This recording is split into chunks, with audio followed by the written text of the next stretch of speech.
80 চাইলেন তিনবারে হয় কত ব্যালেন্সের সাথে ঠিক আছে মাইন্ডা কিন্তু আমি একটা কথা বলছি বেসিক এক্সিড করা যাবে না 30,000 এক্সিড করা যাবে না এখন যদি আরো 10,000 দিতে হয় তাহলে কত 31,500 হয় কি না তাহলে আপনি কি পারবেন না কি করতে হবে কম দিতে হবে পারবেন 30 পর্যন্ত আপনার 28 পর্যন্ত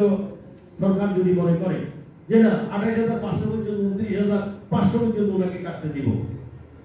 তাহলে সরকার আপনার যদি মনে করে যে না আপনি এখন 4,80,000 না নিয়ে নেবেন কত যাব 2 লাখ টাকা দেব তবু আমার বিভক্তি নাকি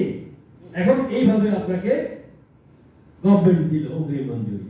ওই যে বললাম এটাও আপনি এইভাবে কাটতে ধরেন এখানে আপনি 20 কিস্তি কেটে ফেললেন ধরেন 35 কিস্তি ছিল তাহলে আরো 20 কিস্তি রইল এখন যে বাকি 28 কিস্তি 25 কিস্তি ম্যাডাম শুনেন তারপরে 20 কিস্তি রইল এই কিস্তিগুলো আপনাকে বলছি আপনার বয়স ছিল তখন এটা মাইন্ড করবেন না কেউ আবার যে ওনারে 52 বছর বলে দিচ্ছে না এটা মাইন্ড করবেন না আমি উদাহরণ দিয়ে বুঝাচ্ছি আপনি তখন মনে করেন আপনি যখন লোন দিয়েছেন আপনার বয়স তখন ছিল ধরেন 45 নাও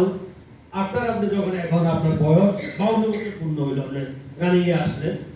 এখন এই কিস্তিগুলো রয়ে গেল নাকি পুরো পরিশোধ হয় নাই তাহলে আপনি কি করতে পারবেন এই কিস্তিগুলোকে অফেরতযোগ্য হিসাবে মানে অফেরত অগ্রিম মঞ্জুরি হিসাবে আপনি আবেদন করতে পারবেন মঞ্জুর করে নিতে পারবেন কি ক্লিয়ার তাহলে আপনার টাকা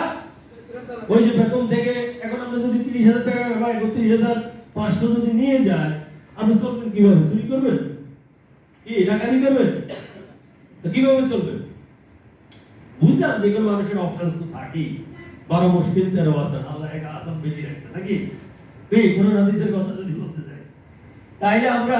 একভাবে না একভাবে ওভারকাম করব একভাবে না একভাবে সরকার বা একভাবে না একভাবে আপনার ফ্যামিলি আপনাকে সলভ করবে যে না আপনি না খেয়ে থাকবেন না থাকবেন আল্লাহ সেটা আপনার রিজিক দাতা যিনি সেটা আপনাকে দিবেন অবশ্যই ব্যবস্থা আপনাকে ক্রিয়েট করেছেন সেই রিজিকও দিয়ে রেখেছেন তাহলে আমরা অফেরতযোগ্য অগ্রিম হিসাবে মঞ্জুর করতে পারবো কোনগুলো যেগুলো আমরা আগে নিয়েছিলাম দিতে পারি নাই একটা অপশনস আছে যে আমার বয়স যেহেতু 52 হয়েছে আমি আর এখন টাকা কাটবো না গভর্নমেন্টের অ্যাকাউন্টে দিব না আমার বেতন থেকে কাটবো না তাহলে আমি এখন কি হলো এই সুবিধাটা কি আমার যদি আপনি কোনো লোন না দিয়ে থাকেন নতুন করে অফেরতযোগ্য নিলে ফেরত দিতে হবে না তাহলে একবারে আপনি 10 লাখ টাকা উড়ে ফেলবেন এটা সম্ভব আপনি করতে পারবেন আবার মনে করেন এই যে কিস্তিগুলা দিতে হচ্ছে না এটা একটা উপকার মানে আপনার মেমোরিতে আর কোনো টেনশন নাই থাকবে তাহলে আপনি এই 7-8 বছর যে বাকি আছে সুন্দরভাবে আপনি চলতে পারবেন যে না আমার এই টাকাগুলো দিয়ে আমি একটা কিছু করতে পারবো বা ফ্যামিলি দিতে পারে ছেলের লেখাপড়ার খরচ চালাতে পারবেন না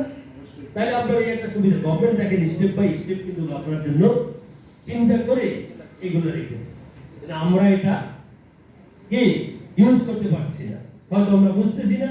বুঝার অভাব আছে